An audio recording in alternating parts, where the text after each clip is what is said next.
Hi guys, it is time to talk protein again. So, those of you that have been following me for a while will have heard me mention protein in some of my other videos, but today I thought I would go a little bit more into detail about the magical building block of curly hair.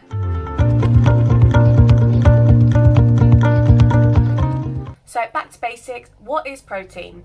So in simple terms, protein is the building blocks of your hair. 95% of the hair's natural makeup is keratin, which is of course a protein.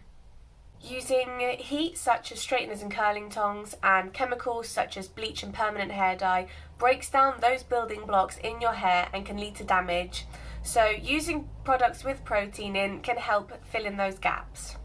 So the three most common types of protein that I've come across are keratin, amino acids, which is found in things like eggs, and collagen, which is found in gelatin. So how do I know that I need protein? The most common descriptive word that I have seen to describe your hair when it needs protein is mushy. So when your hair's wet, it just feels a bit blah. That is the best way I can describe it. It doesn't have sort of any structure to it. It just feels a bit limp and just a bit naff, really. Also, a good indicator is how stretchy your hair goes. So healthy hair should stretch a little bit and then go back to its original position. If your hair needs protein, then a good sort of indicator is that your hair will just keep stretching and stretching and then it will snap. I notice this most commonly when I'm detangling my hair when it's wet. If I'm sort of particularly around the back of my neck where it gets the knottiest, if I'm brushing I can feel my hair stretching before it snaps or pulls out. That's usually when I start to think, oh, I could probably do within a protein treatment soon. When my hair's dry and it needs protein, I find it doesn't go as shining as it can do. It doesn't hold the curl as well, and it goes sort of overly soft and fluffy and frizzy.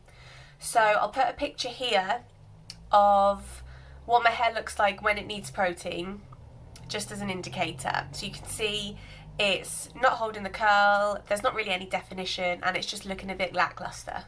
So what to look for in hair products that contain protein? Obviously, the word protein is probably a good indicator. So I've got my little notes here because it gets quite complicated now. So keratin, there is a big long word that I'm not going to attempt to pronounce. This word is keratin. So look out for this in your hair products, and that is a protein. Cysteine bis PG propylsilanetriol. Also wheat, oat and soy proteins, that's another type to look out for. Like I said, collagen and amino acids, so silk, milk and wheat. If the ingredient has the word hydrolyzed in front of it, that is also a good indicator. So hydrolysis is the chemical reaction where it breaks down the protein molecules. And this is because of a reaction to water. That's the little science bit. So just a sort of word of warning, be careful when you are looking to introduce protein into your routine. If you've sort of ticked everything off the list I mentioned earlier, that's a good sort of indication, but I would start off slowly, because if you use protein sort of in too much too soon, it can cause your hair to go into protein overload, which is very hard to come back from. So the most common signs of protein overload is your hair feels really dry and brittle, it feels like straw, and it can actually start to snap off. So like I said, it's really difficult to come back from protein overload. It is possible.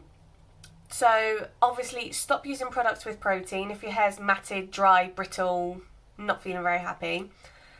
So stop using products with protein in and start using really rich moisturising products with lots of ingredients such as glycerin and honey and other humectants, which pull the moisture in from the air and can help sort of counterbalance the protein overload.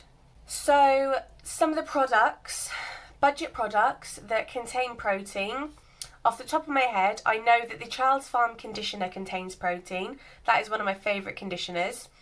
The Red Eco Styler Argan Oil Gel, which you've seen me use in my videos, and the Aldi conditioner, which I do have and I will be reviewing soon. They all contain hydrolyzed wheat protein. So some other products that I've sort of looked up that I'm tempted to invest in. The Naughty Wave Hello contains amino acids. The Imbue Curl Restoring Mask contains hydrolyzed wheat protein. And the Lee Stafford Hair Growth Protein Cream, that is not curly girl friendly, but if you're not following it strictly like I'm not, give it a go. So if you're looking to incorporate protein into your routine, so you've been using some products with protein in, your hair likes it, but you feel like you could use a little bit more, you can get like protein drops and the like, but I found them to be really expensive. So what I like to do is my sort of homemade DIY protein mask, which costs, I'm going to guess, around 50p per use. What I like to use is the Tesco's, well, Dr. Oetker gelatin powder that I get from the baking aisle in Tesco's. It's £1.20 for a packet of 3, and I get 2 packs, because then that is enough for 3 protein treatments, because I use 2 sachets per treatment. That was a mouthful. I also like to use this apple cider vinegar. It's settled a little bit, but if I give it a swirl, you see the sediment floating around in it. That's called the mother. That's where all the goodness lies. And this apple cider vinegar is £1.49 from Home Bargains and B&M, and you can get it from health food stores as well, which I actually personally prefer because this doesn't feel as strong as what I've used from health food stores, so I actually put this on my hair neat. I also like to sort of counterbalance the drying aspect of the protein with a nice nourishing hair mask. This is the Pantene Body and Strength Biotin and Rosewater Mask, which you've seen me using as well. This is £2.50 in Boots, so it's cheap as chips, and it honestly smells absolutely amazing. When I use this, every so often I'll just sort of, because it smells so good. So I mix all those ingredients together in a bowl, mix the gelatin with a splash of warm water, warm not hot, and I put, well, hot not boiling I should say. I put the powder into the water, not the water into the powder. I then add a decent spoonful of the conditioning mask and a splash of apple cider vinegar. I apply that to dry hair, leave for an hour, then I rinse and co-wash style as normal. So that was a lot of information that I have thrown at you guys. I hope I've sort of helped you understand a little bit more what protein is and how it can help your hair. I think that's me done for the day. So thank you guys so much for watching. If you've got any questions, any sort of product recommendations for me, drop them down in the comments. As always, don't forget to hit like, subscribe and share, and I will see you soon.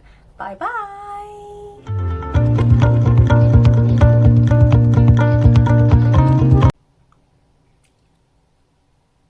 95% of the hair's build up?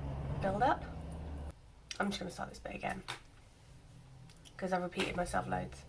It's because I know I'm in a hurry.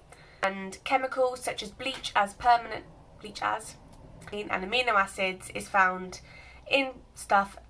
Come on now.